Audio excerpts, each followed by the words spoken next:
Nobody can stop Bobby. Nobody can stop Bobby.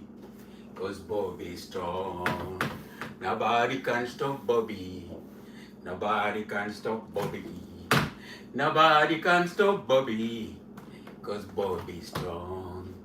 Bobby in the church. Bobby in the east. Bobby in the north. Bobby in the south. Bobby in the west. Bobby in the north. The Bobby in the east. Nobody can stop Bobby. Nobody can stop Bobby. Nobody can stop Bobby. Cause Bobby's strong. Nobody can stop Bobby. Nobody can stop Bobby. Nobody can stop Bobby. Cause Bobby's strong. Nobody can stop Bobby. Nobody can stop Bobby. Nobody can stop Bobby. Cause Bobby's strong. Bobby in the east, Bobby in the north, Bobby in the east, Bobby in the south. Nobody can stop Bobby. Nobody can stop Bobby. Nobody can stop Bobby. Cause Bobby's strong. Bobby in the east, Bobby in the west, Bobby in the west, Bobby in the north, Bobby in Buganda, Bobby in the west, Bobby in the north, Bobby in Guru, Bobby in Arua, Bobby everywhere. Nobody can stop Bobby. Nobody can stop Bobby. Nobody can stop Bobby. Bobby is strong. Bobby in the north, Bobby in the south, Bobby in America, Bobby in Europe, Bobby in the south, Bobby in the west. Nobody can stop Bobby. Nobody can stop Bobby. Nobody can stop Bobby. Cause Bobby's strong. Nobody can stop Bobby. Nobody can stop Bobby. Nobody can stop Bobby. Cause Bobby's strong. Nobody can stop Bobby. Nobody can stop Bobby. Nobody can stop Bobby. Cause Bobby's strong. Bobby in the west. Bobby in Bobby in the north. Bobby in America. Bobby in the south. Bobby in the... Nobody can stop Bobby. Nobody can stop Bobby. Nobody can stop Bobby.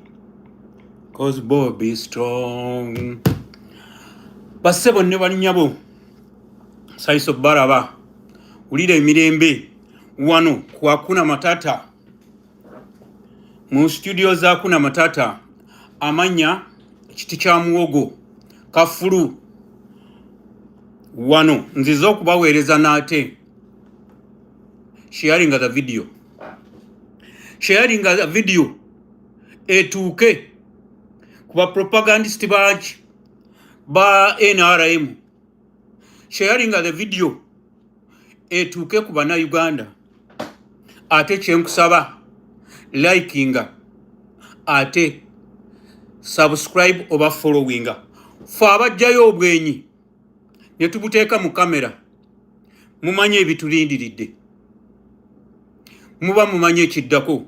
Naye gwe bw'onfollowinga ojja kuba onyambye nnyo okunteekamu amaanyi okusigala nga nnemerako ku lw'eggwanga lyange, ku lw'eggwanga lyaffe Uganda eryawambirwa abantu abayitibwa abatuusi. Owulira? Kakati njagala kusooka kutandika ne Muwanga Kivumbi. Muwanga Kivumbi banji ba propagandist ba NRM waliwo nabali beyita abanupu abali beyita ki bonna bali omu kakundi kali awo koogera ebikikinike ku Muwanga Kivumbi.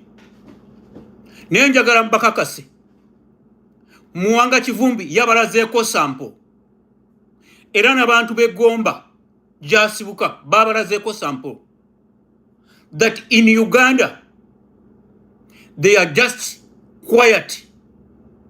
Ne teri muntu abeerabidde that you are the enemy of the people of Uganda. Mukimanye nti mwe abali mu gavumenti ya Museveni Muwanga Kivumbi yabalazeeko kopi nti abantu ba Uganda bembulaba abasirise temulowooza nti tebamanyi, temulowooza nti basiru, temulowooza nti ekyokubakolera tebakirina. Abantu ba Uganda ekyokubakolera bakimanyi. Abantu be Uganda, they know their mission. Mmwe akantu akakyabakutteko bwe kati ke mwesigamyeko kali bwe kati kyekintu ekiyitibwa emmundu kye mwesigamyeko. I don't think that you have anything. Abantu ebe NRM nemwe aba PLU njagala mumbuulire nga si mundu kiki kintu kye muyimiriddeko. Rashida Kibirigi nsanyisa okukulaba mukwano, weebale kujja. Kiki mumbuulire, yimirira ku kadaala ombuulire nti mmwe aba NRM, mwe abantu ba Museveni, nti mulinamu ekintu n'ekimu kye mwesizeeko nga okujjako emmundu. Nakibagamba dda, emmundu has no monopoly. Temugirinaako monopoly. It just changes hands. Muwulira ekyusa bukyusa mikono. Ke kantu koka abantu be NRM ke muyimiddeko bwe kati. Otherwise, and it's a matter of time, temusobola kufuga abantu ku mpaka. Era kyova olaba nti Museveni yajjange ng'omusota mu busubi, yajja agonda nga buli agezaako kumukola ki attamutte. There is nothing else kye mwesibyeko, mundu yokka kwe muyimiridde. Ate olaba ne bwe muba mugenda okuwamba omuntu omu mujja mwesabise, mujja mwesabise. Eyo nkola y'abatuusi, enkola y'abatuusi. Omutuusi tayagala kumumanya. Buli w'omumanya amaanyi ge gakendeera. Amaanyi g'omutuusi gali mu kukola kikwekweka. Ebikolobero bazze babikola naye nga beekwese. Era ye system Museveni gyatufugiddemu ebbanga lyonna ng'abantu abangi atwekweseemu nali omu ku abo. Naye bambi Kyagulanyi the God sent, omuntu eyatumibwa Katonda ajeeyo true colors za Museveni n'aziteeka kungulu. Mwabawoza nti Kivumbi yakoze bubi okukola statement.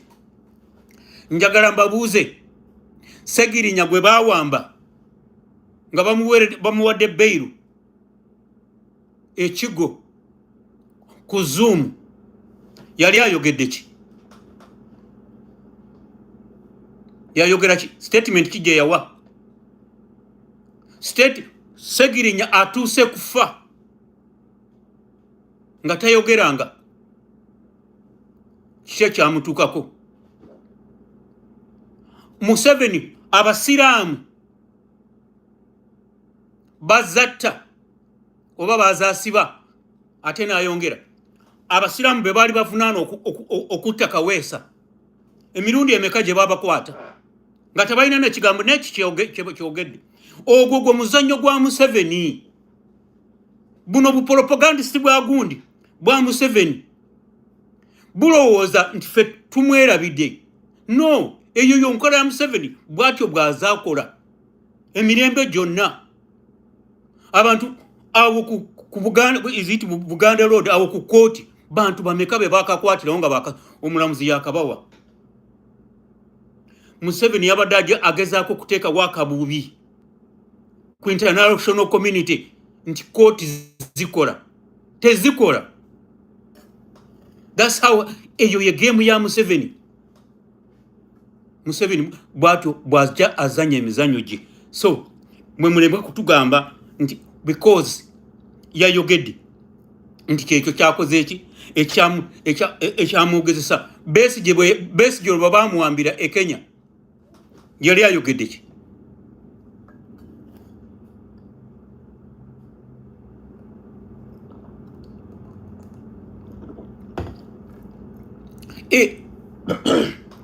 Bagundi aba Museveni propagandist gonna buvuddeyo kwali wakasajja akanyankole kendabye kagamba mbu Abaganda basiru wangoli Enoka toli kumanya obushema bw'owanyu bakiyaho n'obwakabaka bwanyu obugabe bwankole mwara butonga diri orakimanya mwe abanyankole Museveni okubonabonesa Uganda Israel ko mu banyankole no manyangu Western Uganda has problems because of you banyankole. Stop your nonsense. You are so-called Enoka. Stop your nonsense. You don't know why you are outside. You don't know why you are suffering.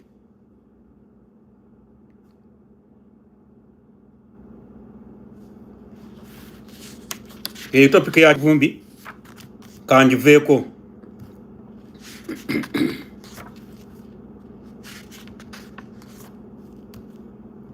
Government challenging our rope. Ekintu challenging za rope waffe. Kubanga Museveni azakolegana ne barope bona ababaddewo. Wini Kiza Ogengala Tigo Bampuuga mmwe n'ababaddewo mutubuulire kiki Ssenyonyi kyakoze ekinyiziza Museveni, kiki Ssenyonyi kyayogedde mu office eyo, mutukakasa mutya mmwe n'abaali babaddeko rope emyaka 10 n'emmeka nti temubadde mukolegana na Museveni? Kinaabalekawa mmwe abaali beyita bagundi abo opposition mutubuulire.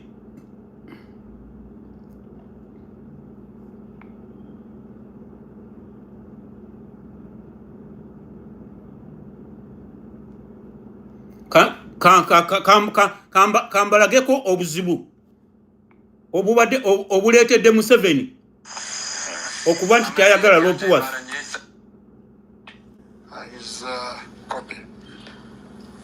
Leader of opposition.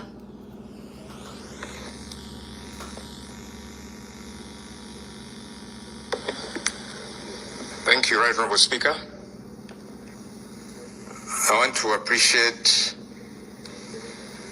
the woman MP for Kakumiro. I see she has stepped away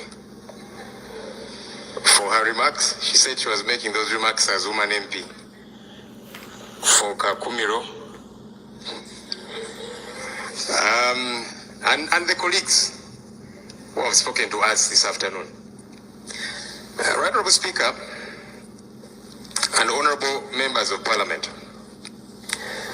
the State of the Nation address is one of the most important constitutional duties entrusted to a head of state under Article 101 of our Constitution. It should give the country an honest account of its condition, acknowledge the challenges that the citizens face, and set out measures to address them. It should not be a catalogue of government activities or a victory speech. It's an opportunity for accountability. The head of state ako kansooke head of state constitution emuwa obuyinza okwogerera eggwanga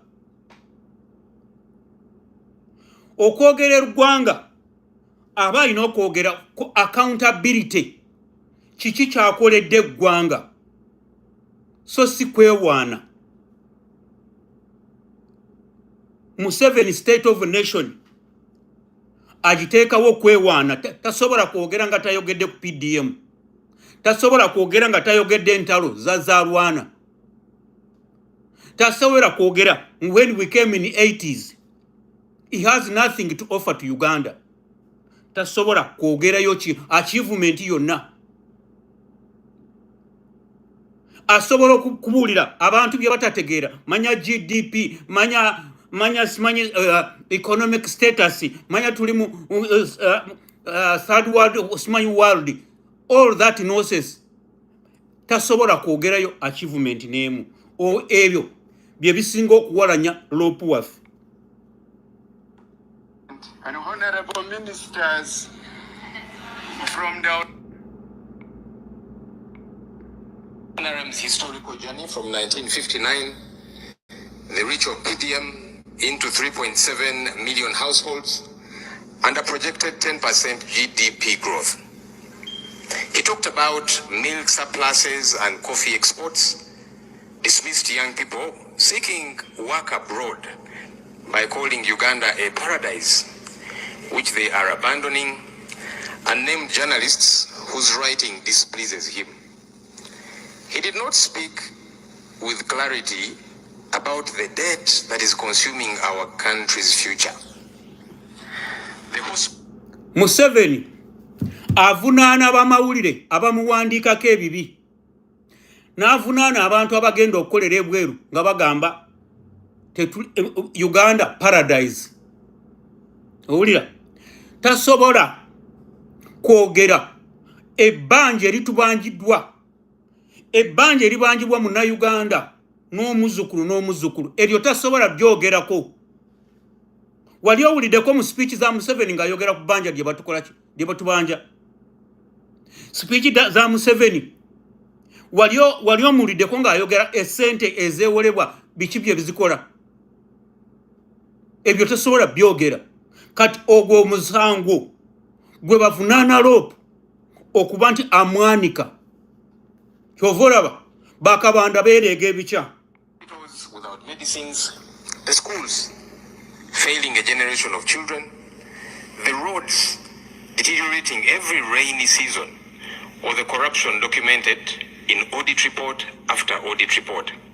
And I think colleagues, they've pointed out some of these issues.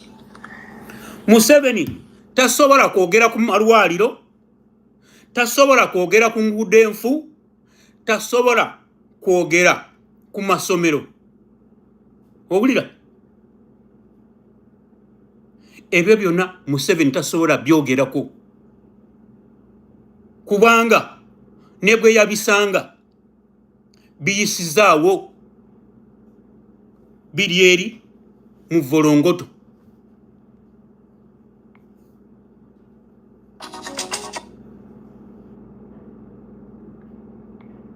Colleagues, the true state of the nation is measured by whether citizens can access quality healthcare, afford education, find meaningful employment, earn a decent living, and live under institutions that are honest and accountable.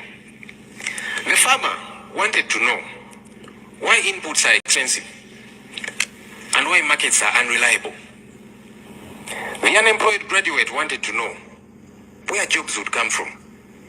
The patient wanted to know why medicines are unavailable. The parent wanted to know why universal education still costs more than they can afford. The taxpayer wanted assurance that public resources will be protected from theft. Most of those questions, honestly, went unanswered. Right, Honorable Speaker, I have prepared this response drawing on official government and public institutional sources, including the Auditor General, Uganda Bureau of Statistics, sector performance reports, budget documents, and parliamentary committee findings, reports that we have passed here as Parliament. The central question before this House is this: are the lives of ordinary Ugandan citizens improving? On that measure, there is considerable work to be done, colleagues. And I'm glad that that's a point that is admitted on both sides of the House.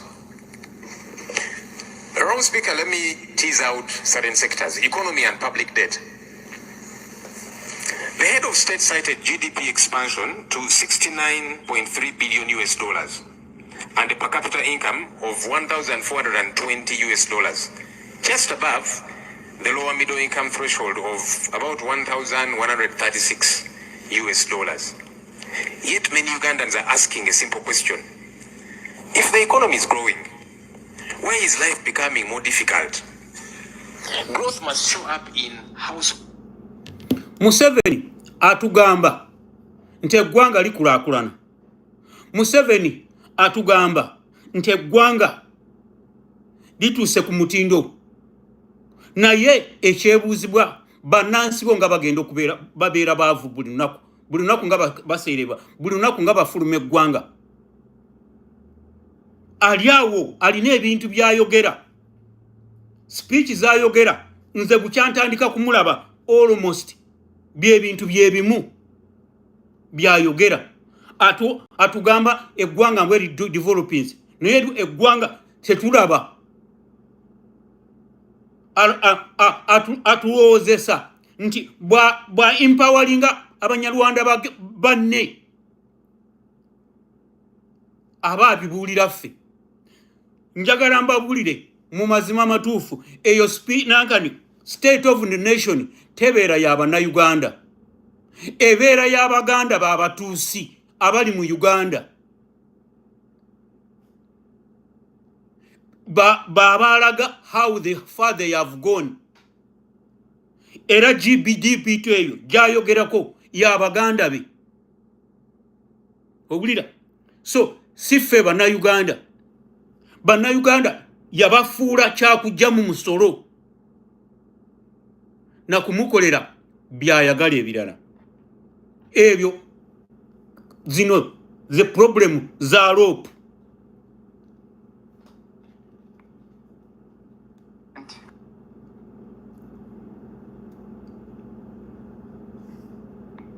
Incomes, employment, and access to services. The Minister of Finance background to the budget financial year 2025-2026 report puts rural poverty at 19.4% against 10.3% in urban areas, and notes that 7 sub-regions, home to 44% of Uganda's population, account for 70% of the country's poor. These are Ministry of Finance figures. Growth that does not reduce poverty or improve the cost of living for ordinary families is in the end largely statistical. The most serious threat to Uganda's economic future. Minister ya Finance yagamba obwavu obuli mu kyalo guli ebitundu 94, naye Museveni akulaga nti economy mu Uganda ekola eyo si yaffe, yabaki y'Abanyarwanda banne. Is our public debt. Right, Honourable Speaker and colleagues, our public debt has risen from roughly 70 trillion shillings in financial year 2020-2021 to over 126 trillion shillings today. Listen to this, colleagues. This is an 80% increase in 5 years. 80% increase of our debt burden. Ebbanja lyaffe lyeyongedde ebitundu 8 okuva mu 2021, lyeyongedde ebitundu 8 ebbanja lye batubanja mu nsi yonna. Kati muwulire atugamba nti economy ekula. That should worry all of us, colleagues. The debt to GDP ratio is at 53%, above the 50% threshold that was set by Uganda's own Charter for Fiscal Responsibility. And domestic interest to revenue has risen to 23.66%. More than 1 shilling in every 3 collected now goes to creditors. before a teacher is paid or medicine procured. Interest payments have climbed steadily from 3.9 trillion for a cumulative 46.9 trillion over 6 years, all flowing to foreign-owned commercial banks. The financial year 2026-2027 budget adds a further 185. These are loans signed but not yet used. We have got to pay 185.5 billion shillings. This should be criminal. This is wastage, money that is supposed to avail services in all of our constituencies. Uganda is paying for borrowing. Museveni yewole sente.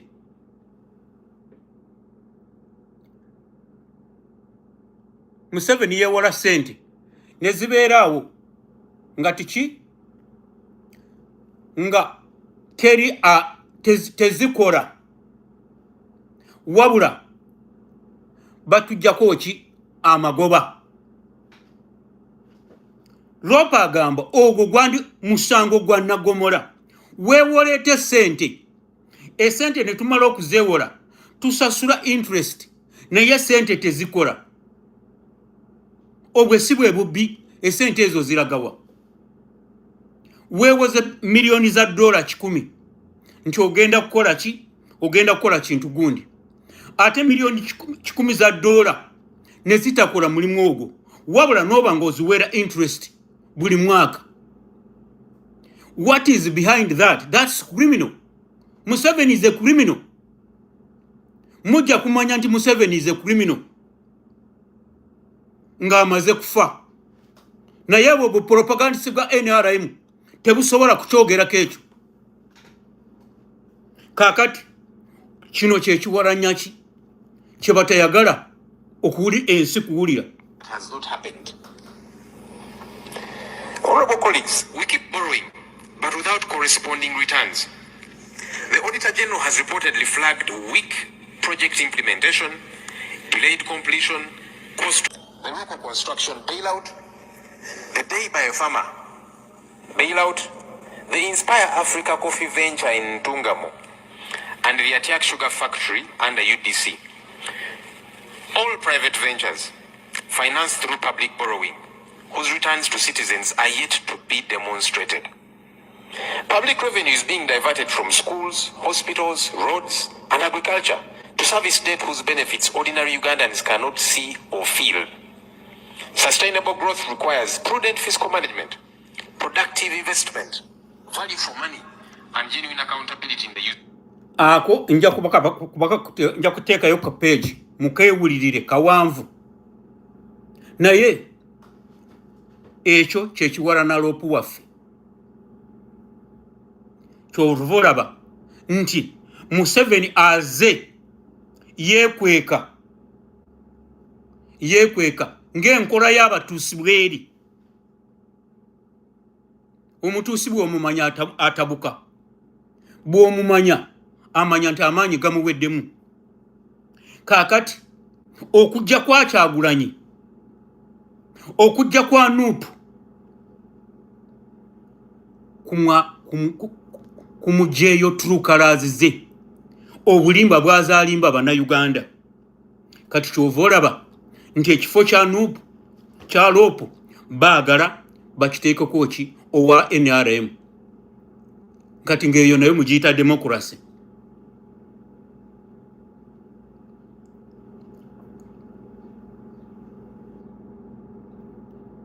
Oyo ye Museveni.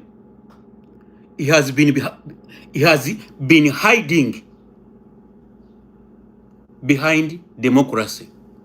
Jatabanga nayo mu bulamu bwe. Era mbasaba timbulime kwekwekerera nnyo. Muveeyo mugambe nti NRM tevuganyizibwako, tuli mu mugendo nga bwe mwatandika. Otherwise tujja bakuba tubaanike muswale n'okuswala. Mwatandise dde okuswala. Tujja baanika musalewo kimu, either mubeere mu mugendo oba temubeera.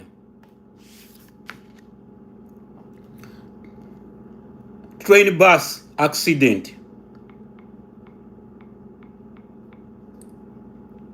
Twafuna da security alerts ezikwata kunankani eyo train eyo nti ejja kugwa. Owulira kansooke mbalage ka video. As we can see what is happening, others are passing up, others are passing down. Tetumanyi oba enokwata omuliro, but it's really bad. These buses need to be cautioned. So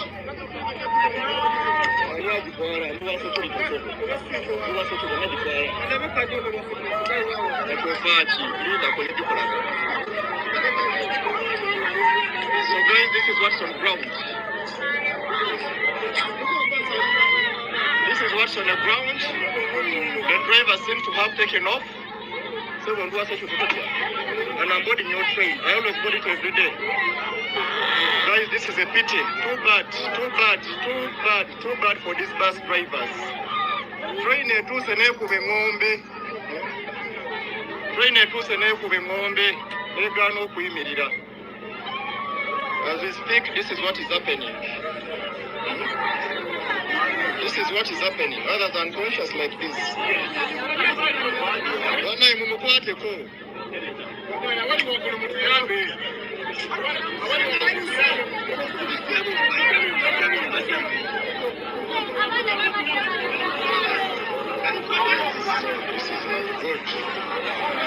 This is not good. This is not good.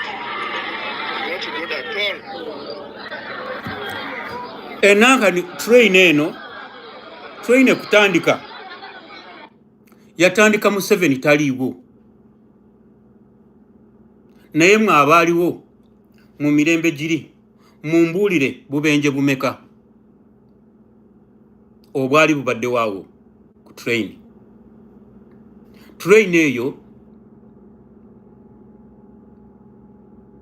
yali eyitawo emirembe gyonna, naye ng'emirembe okuyitawo okwabo abakola enguudo, Ministry of Works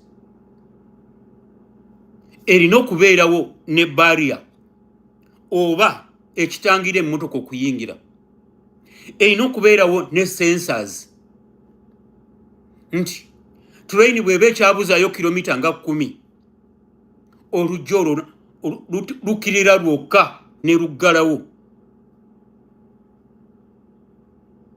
basi n'erimu okuyitawo, naye ebintu ebyo byalagawa.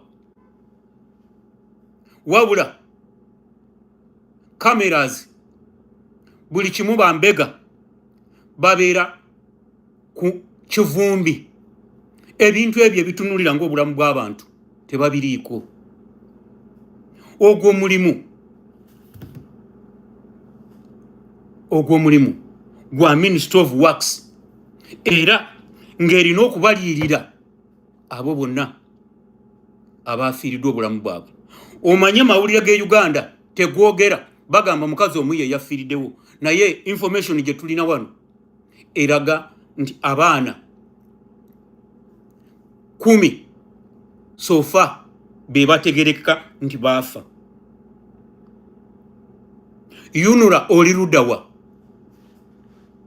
Yunura otwala obutitimbe n'obutitimbe bw'essente every year ziragawa nga temusobola kuteeka waawo ekitangira emmotoka okuyingira ng'etrain ejja.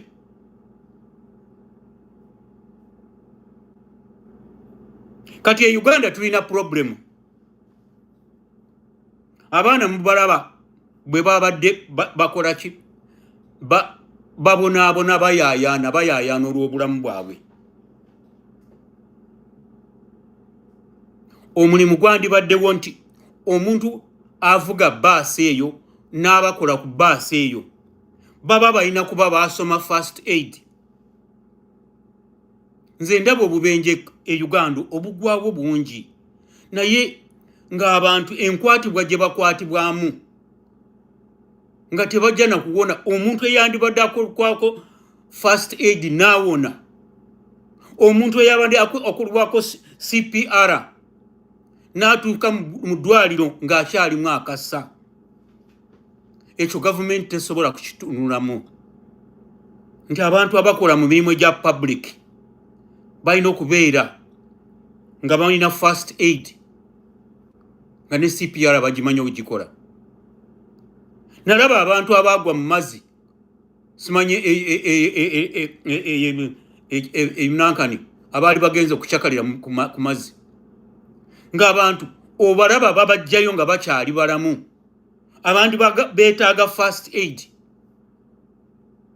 naye nga bonna tewali asobola kukola ki kubafaako na kubakolako tewali amanyi wano tosobola kukola mulimu okudiiringa n'abantu nga tewasoma first aid kyekintu ekisooka okukolebwako buli muntu yenna adiiringa n'abantu ovuga baasi okola taxi oli mu restaurant oli mu swimming pool oli mu gym oli luddawa omuntu akolayo alina okubeera ng'amanyi kukola first aid ne CPR. Obeera otya bus driver nga tomanyi kukola bintu ebyo obeera otya bus conductor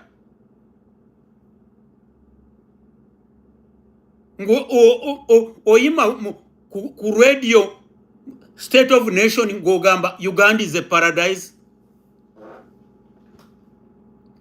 Museveni century eno gye tulimu olabira ddala nti abantu tukyali basiru.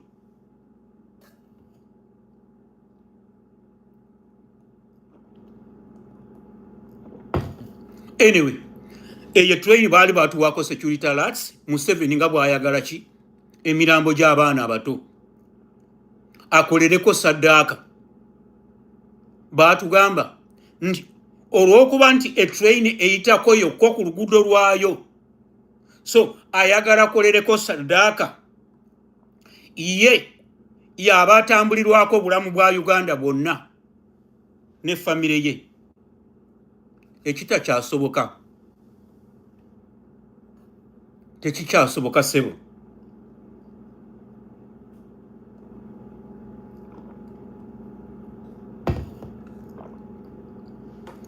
Kale ffe mu gavumenti empya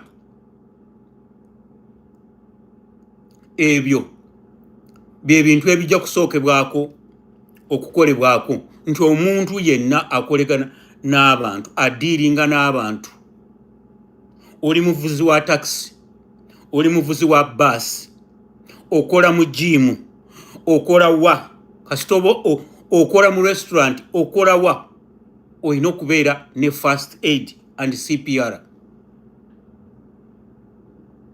Mazima obubenje olaba bugwa abantu abandi badde bawona nga tebalina ki ayamba nga tebamanyi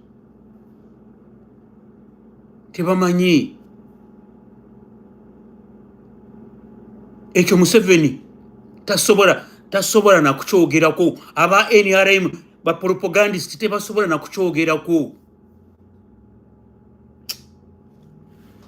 Museveni, you are a curse to Uganda and Ugandans.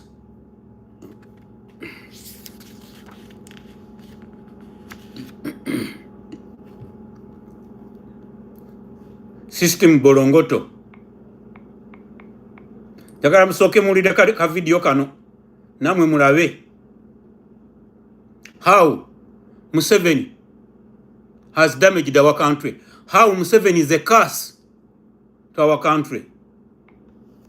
Public resources. So we have a crisis in the country, and that's the number plate crisis. So many people who are dealing in automotives, including cars and border borders, are struggling because their containers haven't been cleared, even after paying URA because of delays in issuing number plates. We have the company that was contracted by government of Uganda to do number plates is not delivering, and it's causing daily losses of close to 1 billion shillings every day. I have with me one of the affected people who deals in clearing and forwarding, Mr. Bwire. Simply put, what is the problem at hand? So nice meeting you. We have a disaster.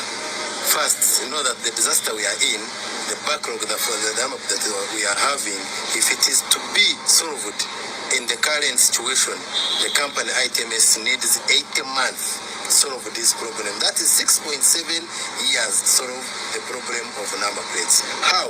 We have 2.2 million vehicles registered into the country. They are supposed to transit into digital number plates. Now, for them to produce the number plates and the current the number that they are registering, they need 8 months. That one aside, there is a cost implication that for those 2.1 million to be licensed to be transited, the government is losing 321 billion in number plate fees. So the government is making losses. We have over 3,000 motorcycles which pay taxes to URA. They are not registered. They have 2.1 billion paid, but they have not delivered. One company has 1,000 motorcycles. 1,000 motorcycles, each number plate is 714, meaning they have paid 714 million. Now, if this client went to the bank and picked a loan, how much money does he pay in interest? Per month, maybe pays 71 million. Wow, of 10%. So the challenge is, what do you think has caused this shortage, according to you? Because you're in clearing and forwarding. The cause is that the company that was contracted didn't have the capacity. And they have failed to buy an idea of subcontracting these other companies. There are companies that was there. We are not fighting the company. We are not fighting ITMS because they promised us good things, but they don't have the capacity. Let them subcontract maybe Sierra Motors, Jim Tampeco, or Anode and Brooklyn. They look where they have weaknesses. These people come in, solve the problem so that the government can make money, Ugandans can enjoy their vehicles, and that is done. Well, the minister visited the company and told them they have to get this done by November. Is it even feasible that they can offset the backlog by November? This thing started in 2024. Every month, every time they visit this place, they ask for 2 months. Then they try to be compliant for 1 week and go back to zero. So they are solving nothing. I think the minister, and I request the minister to move very fast, because from October, those are peak season. So if we reach in peak season for number plates, as we approach Christmas, people buy motor vehicles, people change vehicles, change motorcycles, we shall have a very big crisis. And the company, the government will be losing money. Yeah, but also not the government, but also you. What is what losses are you counting as a result of this deal? As clearing agents, we are paid on delivery. If you don't deliver, you are not paid. So we have vehicles, we have tasks that have delayed and that are going back up to 1 year. That means I'm not paid. If I'm not paid, I also don't pay government taxes, because I pay VAT, I pay income tax, and I pay payee. So if I'm not receiving this money, I am not paying all that. Then also the government have, for example, the government have lost to a tune of 109.6 billion in non-tax revenue. You cannot do a transfer, you cannot do an amendment, the police cannot give a penalty because the vehicle doesn't have a number plate, the court cannot give bail because you cannot prosecute a person, because you are the same person who is not giving this person a number plate, then you not arrest the person for not having a number plate. So you cannot arrest, so the government is losing. Then the bad thing is that government, Uganda Revenue Authority is not collecting taxes, because as you move out stock, the importer brings in another stock. So when the warehouses are full, the buyers are not buying, he cannot bring in more stock. I can even understand why our commissioner was struggling with the target, because he didn't have where to collect taxes from. Yeah. Yes. Mr. Willie, thank you very much. You're welcome. So many people are really questioning the procurement of the company that was given the work to start printing these number plates, the digital number plates. Remember, we had a lot of conversations around that company. The question is, can that company deliver? Share your thoughts in the comment section. System volongoto. Olira. Basara okuteka namba mu digital. nti oba baagala baba kuzitresinga wajje ziba zigenze wajje ziba zibulidde. Kakati kampani gye baakwasa omulimu ya family gye baakwasa omulimu gw'okukola ki ogw'okukola enamba plates ezo ziri digital kigyetaagisa emyaka mukaaga n'emyezi 8 okutuukiriza omulimu number plates ezeetaagibwa. Ate tebasobola kuwaako subcontractor companies endala. Museveni akwate ssente n'aziteeka omuntu atamanyi mulimu olw'okuba wa luganda lwe y'abaakola omulimu ogwo. Owooluganda lwe oba ssente aziridde oba taziridde, kaakati gavumenti efiirwa obuwumbi 321. Waliwo aba boda, waliwo abamamotoka abaasasula edda emmotoka zaabwe naye nga tebakola ki, tebalina number plates, tebasobola kukozesa motoka ezo. Abantu abali mu loans abafuna loan nga kampani ezitunda emmotoka zisobola okukola ki, okulikavalinga sente ezo, tebasobola kulikavalinga sente ezo olw'enumber plates.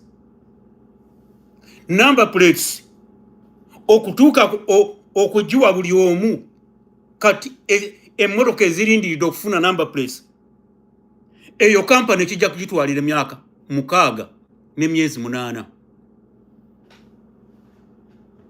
Kati nga Museveni ayima ku Nankani State of Nation ng'akugamba GDP eri bwetyo Bannayuganda paradise.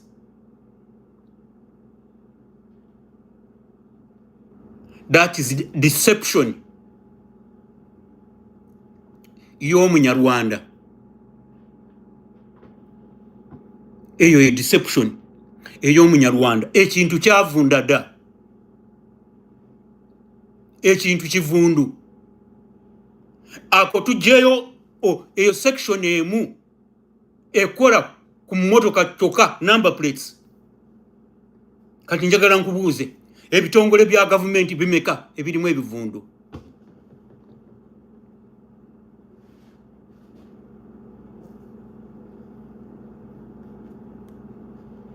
That's how Museveni and family has damaged our country. Nti bano okufulumya ennamba ez'emmotoka ezeetaagisa kibeetaaga emyaka 6 n'emyezi 8 wabula tebasobola contractinga muntu mulala.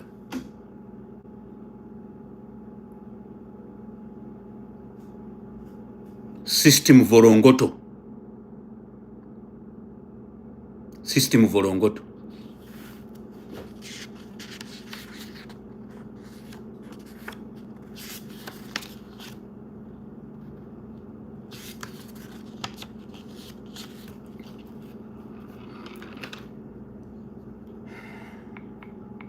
Ono kamuweka akadde katono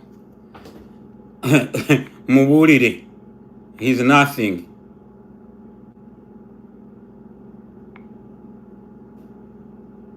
Kubanga opposition okuba waggulu yagwa omukulu yadduka. Mwagala era tubajjukize bannange omukulu yakola ki mu parliament, leader of opposition naye agenda kulima mu districts mwinayo 8%. Kati gwe ku kyalo opposition ojagaza ki?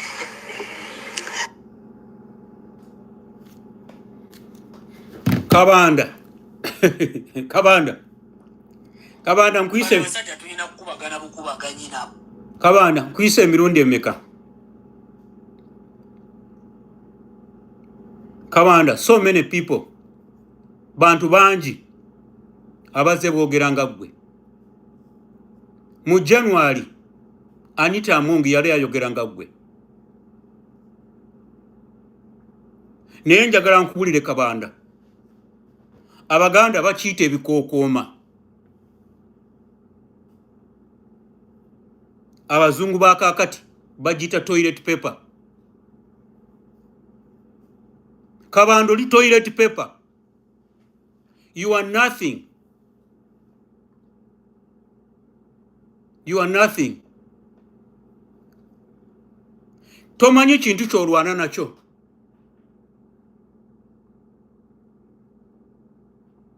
Tomanyi kintu kyolwana nakyo. Ate mwabeeyita ba PLU. Muli ka group k'ababbi. Muli ka group k'abatamiivu. Bwe tunaagenda nga tubasunsula omu ku omu. You are nothing. Ate Muhoozi kankubulire. Abo aba PLU bakulimba. Tolina kyoli. Nkukakasa. Weekwese mabega ga kitaawo.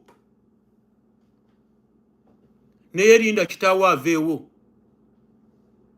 Ojja kulaba obuzibu.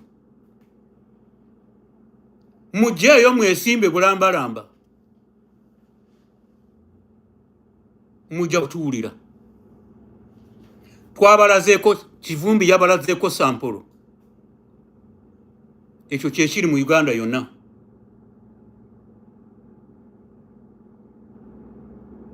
Kabanda. Tolina kyoli.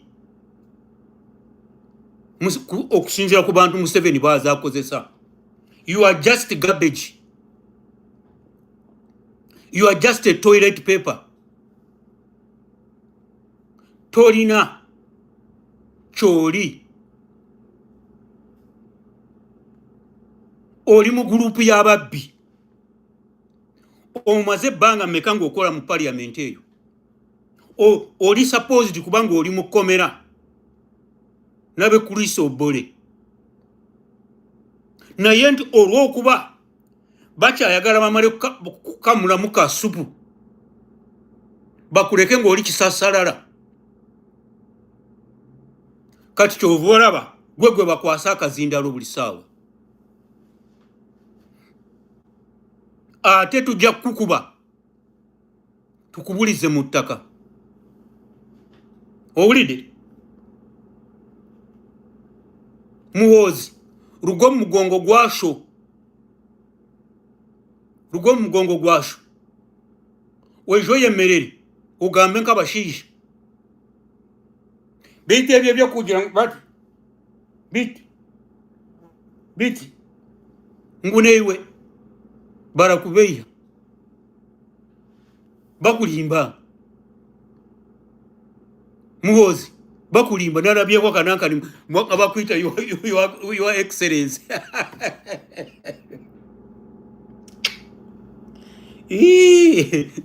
Mbasaasidde. Muhoozi bakulimba. Tolina kyoli.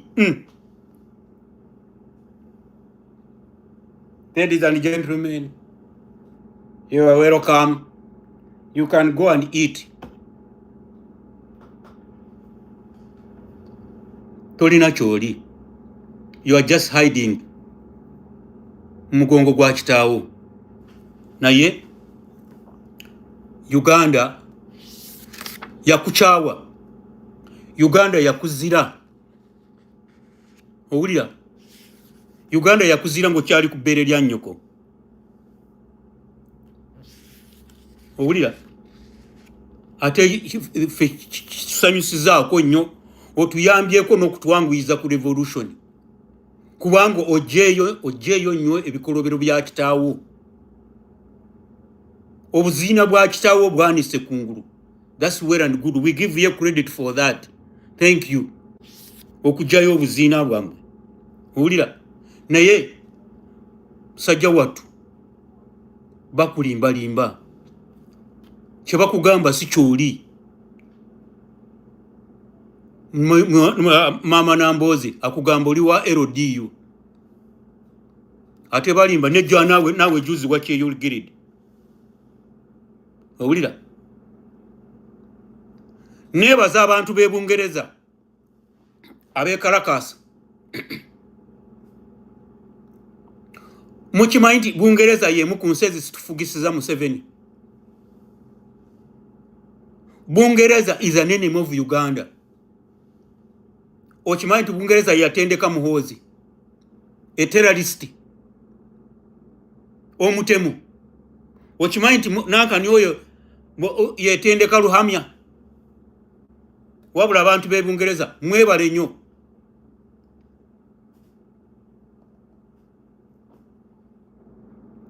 Mwebale nnyo okuba nti mwanika obuziina bwa Museveni obw'Abangereza obwakolegana nabo.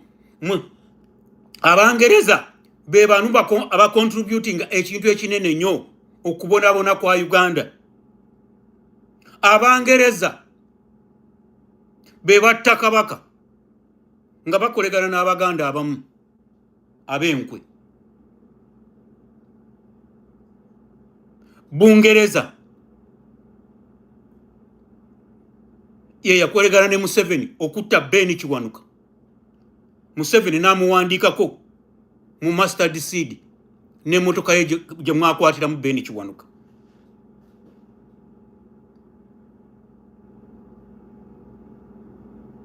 Bungereza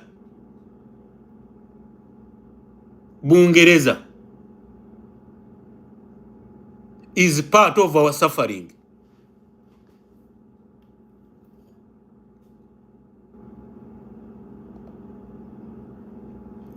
Ate mukama waffe Robert Kyagulanyi Ssentamu yabirabirawo nga bukyali. Era n'okukuba ekkubo bwe yalikwata teyakwata lye Bungereza. Oyo Bungereza mulabe waffe. Babeezezaawo Museveni for a long time. Batirimbudde abantu baffe okuva lwe bajja mu Uganda. Be batta Kabalega, be batta Mwanga, ne bateekawo twa basobole okumanipulatinga.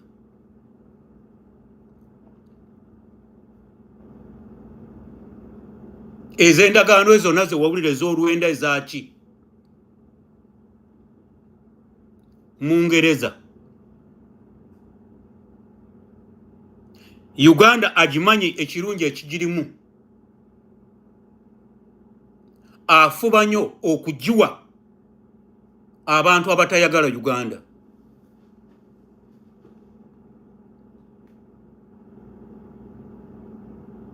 Omungereza oyo ye master colonel waffe naye tayagalizangako Uganda kirungi na kimu. So nebaza abantu be Bungereza abafubye ennyo okulaga ebikolobero bya Museveni n'okulaga nti atendeka omusoto omulala gujje gubojje bana Uganda.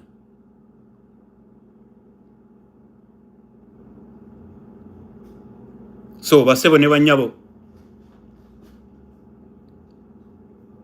mbasaba musharinge video eno. Ebimu nja kubiteekayo ku page yange naddala nga speech ya loofu oba osobola oginoonyaako wonna w'osobola ogifuna n'ogiwuliriza bulungi n'omanya lwaki tebaagala loopu waffe, n'omanya lwaki baloopu abalala bazze bakolegana ne Museveni. Ffe okututuulako emyaka gino gyonna 4 era olaba obubwa bwabwe bwonna baabugjeeyo nga bamaze okukwata kivumbi. Obubwa buli ku intaneti bubogola naye ng'eyo yezze enkola ebadde enkola ya Museveni emirembe gyonna. Baasiba bazaayo, baasiba bakwata. Ate teyakyogera mu nti talina bujulizi, abajulizi be batya abantu n'abajja okukwata abantu batya abantu. basebo ne banyabo sharing a video ate nkusaba usubscribing ako ke kantu kosobola okuwaayo fa abajjayo face zaffe netuziteeka ku mutimbagano ate omanyi kike ekiba kitulindiridde kale kamba sibulire wano tujja kuba tukisinkana essaawa yonna ku TikTok ku Facebook ku YouTube channel niye YouTube channel ndabika nja kugiza ku Lwomukaaga essaawa biri ezo teachers agirako nja kusooka ndaba Olwomukaaga engeri gye lutambulamu olabika lujja okubeera olwangu kale amanya nsigadde nze ekiti kya muwogo kafulu wano mu studio za kuna matata I sign out akuume atakuumira mpeera